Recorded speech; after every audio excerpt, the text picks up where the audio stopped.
Hello and welcome to another T-Rex Talk. This is Isaac Botkin, and this is kind of a strange episode. Most of our episodes, the last 30-some episodes, have all been live streamed on YouTube. They're all conversations with people at T-Rex, or sometimes one person talking to himself, like I am today. But this episode was not live streamed on YouTube. And the reason for that is complicated. Basically, I should state for the record that today is the 20th of January. It is Inauguration Day. It is the day that Joe Biden was inaugurated as President of the United States, the 46th President.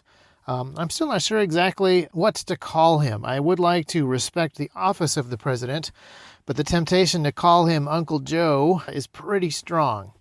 And on this day, there were a bunch of random changes to various social media platforms and rules. So things like Facebook did not allow the advertisement of any weapon accessories. And they're going to keep that rule in place until at least a couple of days from now, because the idea that somebody seeing an ad for a weapon light or a holster or any other thing that might go onto a weapon, like, possibly a sling, would drive some insane levels of domestic terrorism and violence. And so there's a bunch of crazy one-off rules for today and tomorrow, and then hopefully not too many days after that. So based on congestion on the YouTube system and crazy social media rules being applied in an opaque and arbitrary manner, we did not do the live stream. We will hopefully be back doing our regular uploads and our regular live streams on YouTube. As long as they will let us use their platform, we are going to continue to put our messages there. But there are a few messages that are becoming more and more important at the same time that they're becoming more and more unacceptable to certain platforms. So a bunch of stuff has happened just in the last few weeks. As soon as Donald Trump was excommunicated from Twitter, he moved to Parler, and Parler was unceremoniously shut down by as many big tech companies as possible, and a whole bunch of little big tech companies that don't actually have any authority or power whatsoever were still claiming that they had been instrumental in bringing down Parler. And as soon as one or two of them had started to take the platform down, all the rest of them ran in to virtue signal and put the boot in.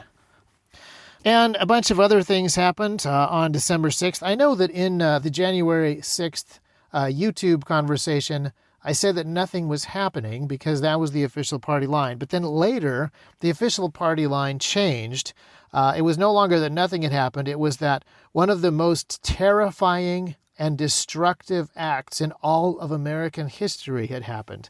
There was an attack, an assault, an attempted coup on the Capitol itself, the very holy of holies of American political system. And I do want to condemn rioting, because rioting is something, it is not a way to actually bring about constructive political change. It is a great way to bring about destructive political change, and that's one of the reasons that I'm opposed to it. But that being said, the tiny bit of rioting that happened inside of the U.S. Capitol building, and the crowd of approximately 1 million people standing peacefully outside of the U.S. Capitol building have been ridiculously and inconsistently conflated in the media and also in the actual reports and claims of the legislators who were present during the time of the Capitol riots.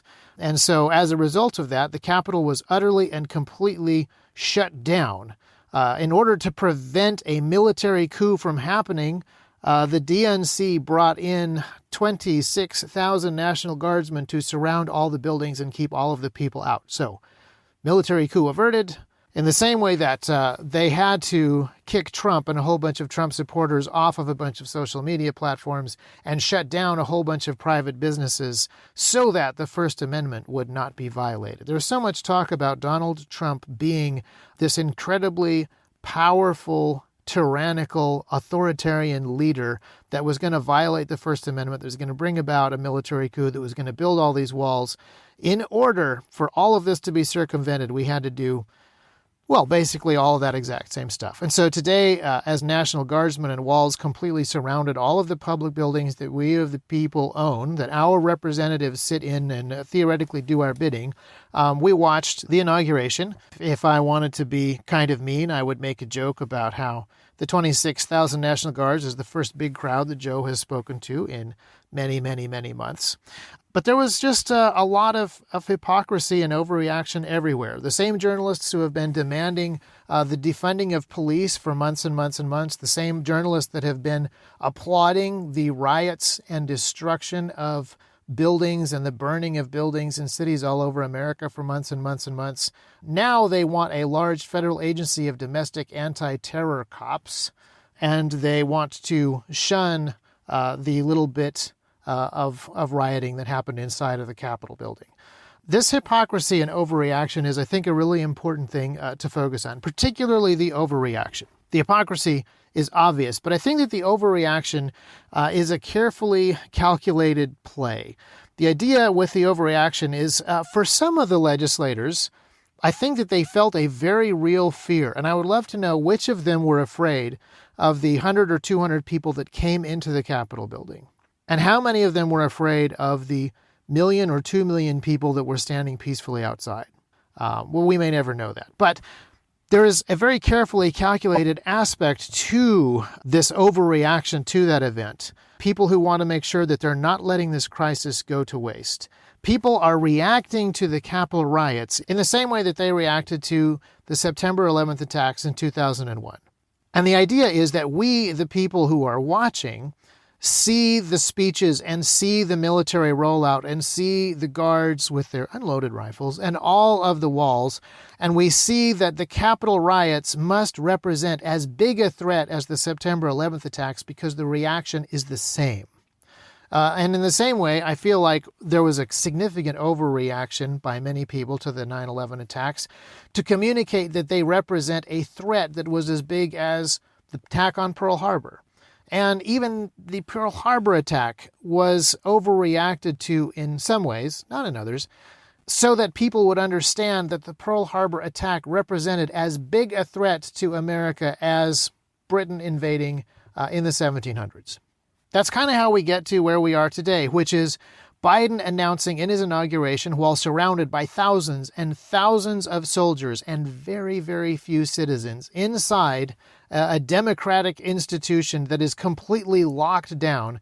And he announces that one of his big goals is fighting domestic terrorism, not because many cities were racked by riots over the last year, but because a few hundred people came into the Capitol building and did some things that they should not have done. That kind of overreaction is incredibly important. People have been overreacting to Donald Trump being president for 4 years. They've been overreacting to the threat of coronavirus for about the last year, and they've been overreacting to the Capitol riots for the last few days. And even Joe Biden's 17 executive orders that he signed today, they're also an overreaction. He is trying to destroy everything that Trump has done to overreact to this incredibly overblown threat that Donald Trump is supposed to be. Not just defeat him, but destroy everything that he has done and denigrate him as the greatest threat that Western civilization has ever seen. So even some of the things that I don't like of Trump's legacy, some of his most statist moves and actions that built the power of the government that Biden is controlling, no, those all have to be purged from the record. So the vast majority of the 17 executive orders that he signed are particularly reversing or overthrowing or doing the exact opposite of things that Donald Trump was trying to do, regardless of what they were. So this narrative of Donald Trump as a democracy-destroying tyrant who did too much with the authority that he had is something that we underscore with this crazy, crazy overreaction. Banning him from Twitter, banning his name from PGA golf tournaments. He's even banned from Olive Garden and Chuck E. Cheese.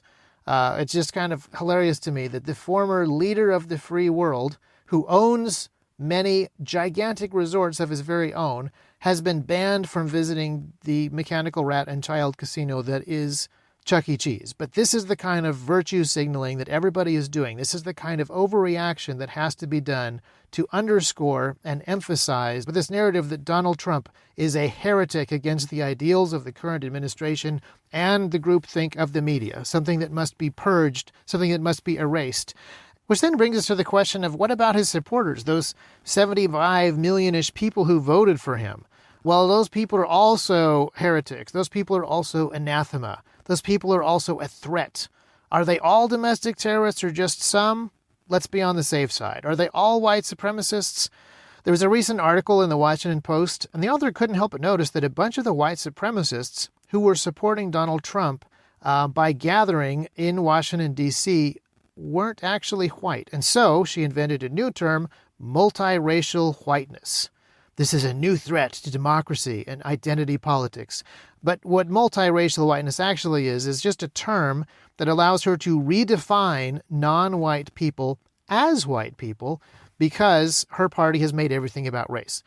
It is a term that allows her to reject actual reality and replace it with pure imagination.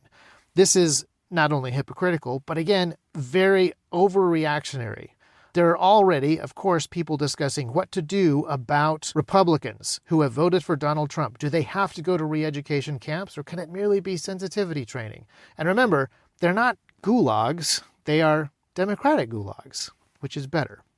Now, when we see the left making these kind of crazy overreactionary statements like the need to re-educate and reprogram anybody who has voted for a different candidate, it is so easy for us to see the left making mountains out of molehills and decide that we want to mix our metaphors and fight fire with fire, and we want to make mountains out of molehills too. We want to exaggerate and take everything to the extreme exactly the same way that they are. But that is not what we need to do. We cannot overreact. We cannot throw hissy fits. There isn't even room for us to exaggerate, and there's no room for hot-headed buffoonery at this point. It is time for us to get serious about principle. And I want to talk about the potential that everybody is discussing, and that is the conflict that isn't coming, the conflict that is already here. Where does that go, and what does that look like? And I want to read a quote from John Adams. He says, "What do we mean by the American Revolution? Do we mean the American War? The Revolution was effected before the war commenced. The revolution was in the minds and hearts of the people, a change in their religious sentiments of their duties and obligations. While the king and all in authority under him were believed to govern in justice and mercy according to the laws and constitution derived from the God of nature and transmitted by their ancestors, they thought themselves bound to pray for the king and the queen and all the royal family and all in authority under them as ministers ordained of God for their good. But when they saw those powers renouncing all the principles of authority and bent upon the destruction of all the securities of their lives, liberties, and properties, they thought it their duty to pray for the Continental Congress and all 13 state congresses." And then skipping down a little bit, he says, "This produced in 1760 and 1761 an awakening and revival of American principles and feelings, with an enthusiasm which went on increasing until 1775. So this is something that I and many of us often overlook. When we talk about the American Revolution, we look straight to the founders. We look straight to 1776 and the Declaration of Independence. We do not think of all of the work that was done before to establish principles, to establish character, to establish the disciplines that were necessary to actually fight for liberty in a way that was appropriate and in a way that was successful. And I also am really hoping and praying that we're able to accomplish this in the United States again without violence and bloodshed. This is not something that happened in 1776. We actually did have to fight a war with force, with firearms, against an invading army. But there are times, not very many, there are times in history when the people are able to do this kind of reformation and revolution in the hearts and the minds of enough of the people to where they are able to resist tyranny without bloodshed. But it did happen to some extent in Britain during the Glorious Revolution when James II wanted to be an incredibly tyrannical ruler. and his people simply refused. He gathered his army to fight them, and his army was so small and his opposition so large that he left without there being any conflict. A similar thing happened when John signed the Magna Carta. He was ready to go to war with his people, but they were prepared to fight back, and they didn't have to. These are the things that I'm really hoping and praying for this year, that as we look at people in government who are no longer governing in justice and mercy, they're no longer governing according to the laws and constitutions that have been given them by the God of nature and their ancestors. And we see people who actually are renouncing these principles of authority. Our response is going to be very important. The desire for overreaction is strong, but it's very important that we focus on principle. And in the same way that the colonists in America were going to their continental congresses and the state congresses and asking them to interpose themselves before the king and demand that the king do what was right and protect them from tyrannical overreach of the king, we have a tremendous opportunity to ask our local lawmakers to do the same. There will be tremendous opportunities to address things that we haven't addressed for decades in this country because of how far out of step things have actually gotten. The overreaction from the left is something that, as long as we don't let it throw us, as long as we don't actually let it force us into overreacting on our own, it's a tremendous opportunity for us to try to correct the wrong courses that we've been on as a nation, as states, as communities, as a political party, or as individuals. So despite all of the difficulties that I foresee for the next few years,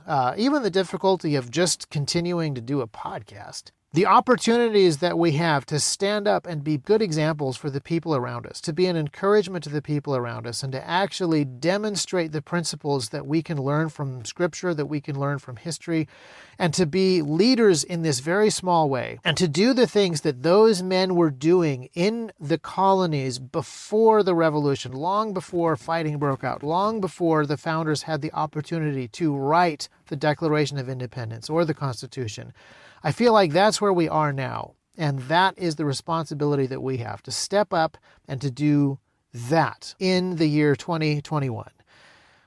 I'm fascinated to see what happens, and I'm really excited that all of you who are listening to the podcast and are part of the larger T-Rex family are here with us. Thanks so much for listening.